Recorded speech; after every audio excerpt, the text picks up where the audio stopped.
দেখো দেখো মোরগটি কত সুন্দর করে পোজ দিচ্ছে ক্যামেরাতে।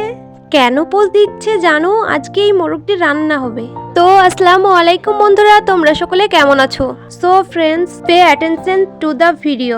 প্রথমে আমি মোরগটি রোঙা ছাড়িয়ে পরিষ্কার করে নিয়েছি, তারপর কেটে পরিষ্কার করে ধুয়ে নিয়েছি।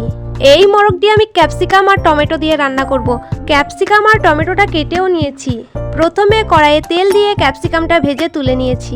তারপরে ওই কড়াইয়ে আবারও তেল দিয়ে পেঁয়াজ, গোটা জিরে, পাঁচফোড়ন, তেজপাতা দিয়ে লাল করে ভেজে নেব। পেঁয়াজটা আমার একটু বেশিই ভাজা হয়ে গিয়েছে।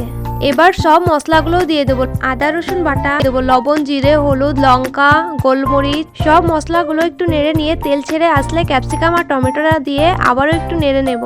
তারপরে মাংসটা দিয়ে অনেকক্ষণ কষিয়ে নেব। মাংসটা অনেকক্ষণ কষানো হয়ে গেলে কাঁচা লঙ্কা দিয়ে আবারও একটু নেড়ে নিলাম।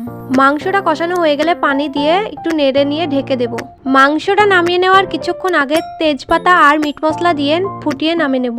আজকের ভিডিও এই পর্যন্তই ছিল। আমার ভিডিও তোমাদের যদি ভালো লেগে থাকে একটা লাইক দিয়ে চ্যানেলটিকে সাবস্ক্রাইব করতে ভুলো না।